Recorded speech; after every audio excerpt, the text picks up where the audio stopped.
How y'all doing today? It's your boy Eat Right Guy, and I know it's been a while since I made a video. I really haven't been motivated to put out content, haven't really been posting much on my social media, but I'm still here, especially if you want to email me to ask me questions, I still respond. But I'm back and I have some good news. There's going to be some content that I'm going to start releasing that's a little bit different, but it does pertain to health and fitness. But it's pretty much something that's new that I haven't done and I'm still experimenting on. And I feel that I have a pretty good grasp of nutritional science as well as exercise science. But one area that I'm deficient on and that I need to learn more about is actually producing the food that I talk about. And so gardening, that's pretty much my main focus right now and what I've been putting all my efforts and energy in, because my goal is to actually start an outdoor organic garden. And so I've been doing a lot of research on this topic, and my plan was to start it this July, the actual garden, but once I started doing the research, I realized that it was a lot more complex than what I thought it was going to be. And I have to do a lot more research as it pertains to making sure that I have the right soil and plants. What type of plants are best to plant, and pretty much what kind of weather conditions, like spring, like what plants are best to plant in the spring, what plants can survive in the fall and the winter, and pretty much like how far you space out the plants and things like that, and the different type of nutrients that the plants need so they won't be deficient in anything. So I was like, before I actually embark on that garden, I need to do a lot more research. But first I was like, just to kind of give you a little story, I actually started sprouting some seeds. I ordered some organic seeds, some vegetable and fruit seeds, and I started sprouting some. And I put them outside to get some sunlight, because once seeds start to sprout and they have the two little leaves that come out, those first leaves, they need a lot of sunlight for them to develop. And so I put them outside one day, and while I was at work, we had a really bad thunderstorm. And when I came back, my seeds were pretty much all in my yard and they were destroyed. So I was like, you know what? I need to figure out how to kind of sprout my seeds indoors and maybe start them out indoors. And when they're a little bit larger, I can put them outside. And so I was like, you know what? I just want to experiment with that. And so I went on the internet, went on YouTube, and pretty much researching about indoor gardening, and I stumbled upon a method called hydroponic gardening. So it's a soilless method that you can do indoors, and you actually grow your plants a lot faster, and you have a lot more control of the nutrients, the type of lights, and things like that. And you don't have to water these plants every day, because you actually put water at the bottom and the roots soak them up.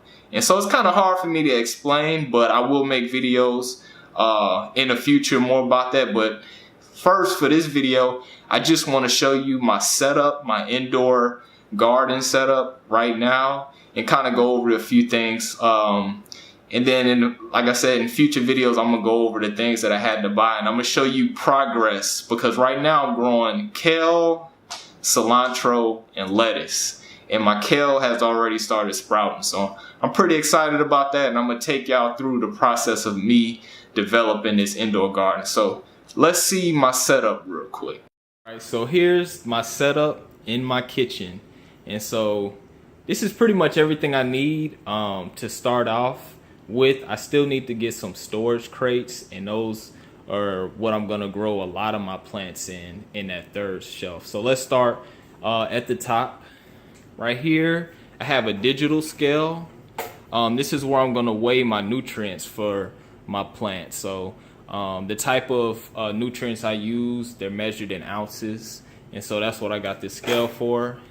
And then on this rack right here, I have a fluorescent light. And I already have 3 plants growing. So this one right here is my kale. And they actually sprouted 2 days ago. And let me see. You can see it in the light. I actually planted 2 of them, and I forgot that I planted 2 of them. And so this little one right here on the left actually grew overnight which was surprising to me. So these are 4 days old. And I have aluminum foil over it because I don't want, because these are mason jars, and if light gets into them, and if light gets into them, algae will grow. And with the hydroponic system, I actually have these cups, and so I can lift them up, and once the roots start growing, they're gonna grow throughout these holes in the cups, and then in the bottom is where my water and nutrients will be. So like I said, I don't have soil. All right, and I'll explain. This is actually coconut husk, and so that's my kale, and I have the light real close on them. These are T12 fluorescent lights, 6500 Kelvin, 2 light bulbs. And this is my lettuce. They haven't sprouted yet. I planted them yesterday. And this right here is cilantro. And down here, I have another light fixture that I just got. It's a lot larger than this one up here. This is just a 2 light bulb fixture, but it's not going to be enough once I start planting a lot more seeds. And so this one right here, this is a 6 bulb fixture, and it has 6 T5 high output bulbs. Each bulb 6500 kelvins, and it has a total lumens of like 15,000. So this is very bright. I think it's like 15 times as bright as this light up here. And so that's how it's going to be. And because this fixture is so wide, it's going to be able to cover up this, pretty much give light to any kind of plants that's covering this whole shelf right here. With this one, I can only pretty much adequately light just like a small row of plants. So this right here is going to be for my seedlings when I start sprouting. And down here are all the items that I bought. This right here is just a spray bottle. I use this for my seedlings. These are the actual cups. So I have 2-inch cups and 3-inch cups right here. So this is where your seeds will grow. And like I said, they have holes in them because this is where the roots are going to come out. And once my plants get a little larger, I'm going to show you more about that. All right. This right here, I'm dropping everything. This is my substrate, as you can see at the top. And this is actually organic coconut husk. And this is actually the byproduct of coconut products. So instead of actually throwing the husk of a coconut, they actually can use this as a substrate. And it's very good, it's organic, it's biodegradable, and it absorbs it holds water and it absorbs a lot of water. So it's good for seedlings and any kind of plants. This is also, a lot of people use this in their organic gardens as substrate. And this is very cheap, $250. Once you soak it in water, it expands to like 5 times the size of this one brick. And I probably won't even use this brick because this is the tub of 1 brick of it once I put water to it. And this isn't even the whole brick. I actually had to put some of the rest of it that didn't fit in this container outside in my compost pile because I just had too much. All right. And right here I have some Epsom salt. This is one of the ingredients I'm going to use for my nutrients. This is magnesium sulfate. This is very good for plants. I have some distilled water. This is what I'm going to use to mix my nutrients up. I got distilled water. You can use tap water or you can use rainwater, but I wanted to make sure I didn't have any other kind of nutrients in it. I wanted to make sure I have utmost control of what I give my plants.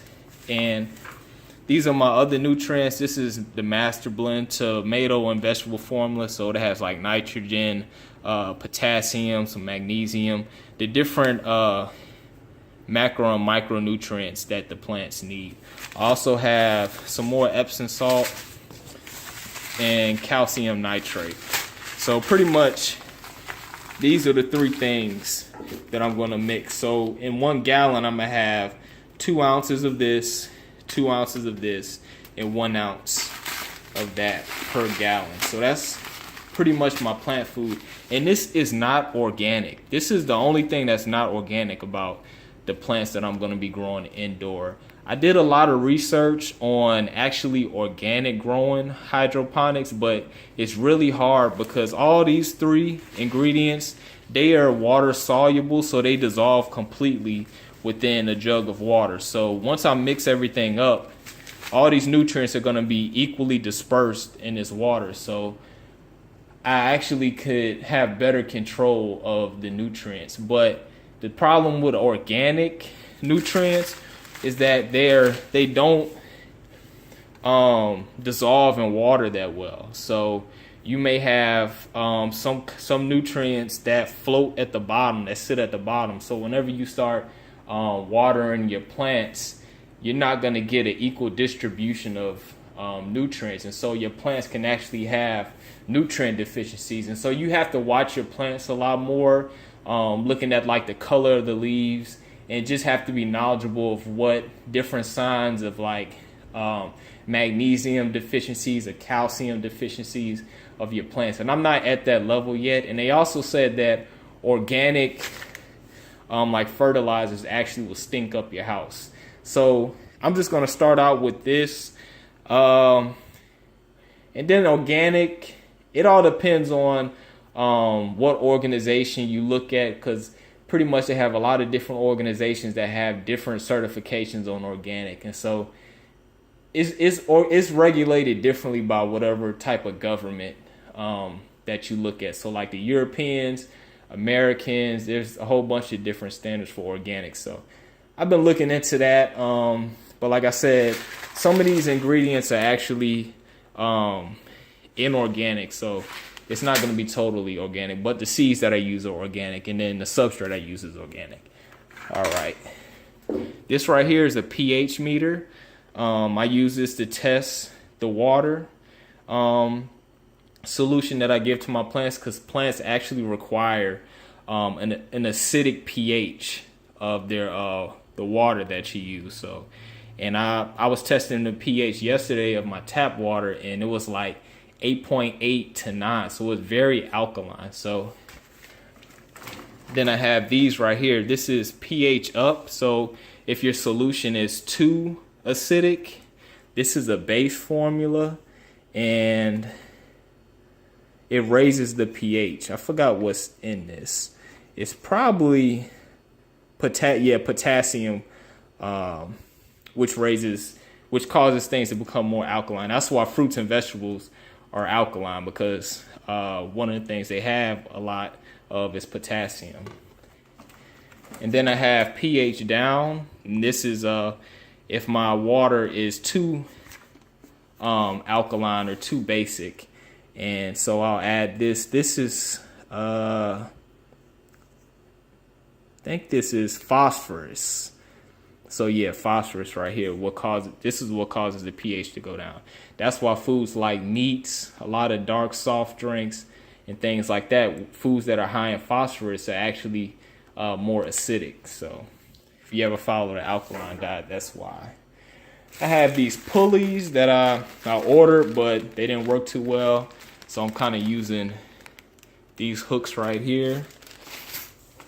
And this right here is a Venus flytrap that I bought at Walmart. I'm going to grow this in a little while too. And this is the substrate that I bought. And also I have these rocks right here. Well, they're pretty much clay pebbles. And this is another substrate that you use with hydroponics, and I'll show you how to use them real quick. So what you do is, my technique is,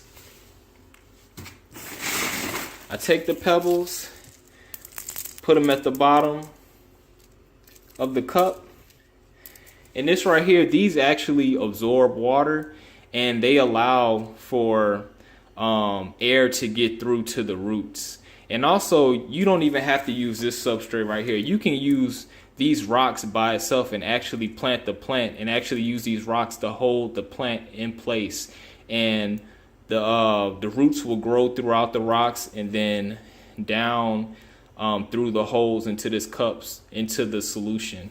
And so what I do is I put these rocks at the bottom, and then I fill the rest of the top off with substrate, which is already moist. It holds holds water, and then I plant a seed in the coconut substrate, and then I put it in a jar, and then I just let it grow, and eventually the roots are gonna go from the coconut substrate down through these rocks into the solution. And so that's how I'm gonna be growing things right now. And I might as well show y'all some of my seeds. So I have them in my refrigerator. It's a good way to preserve seeds. And so I have sweet peppers, hot peppers, cucumber, cantaloupe, tomatoes. I have my cilantro, basil, peas, kale, lettuce, watermelons. And so right now I'm just gonna focus on some of the smaller plants.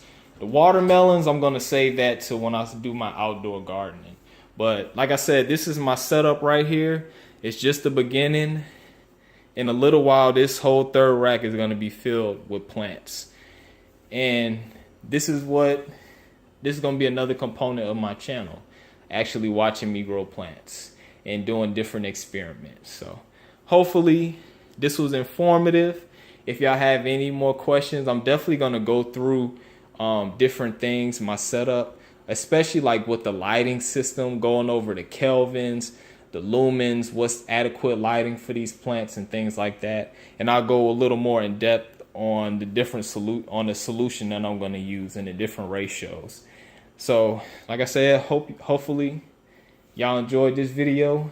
I'm back to producing videos on a regular basis, hopefully. And y'all have a nice day.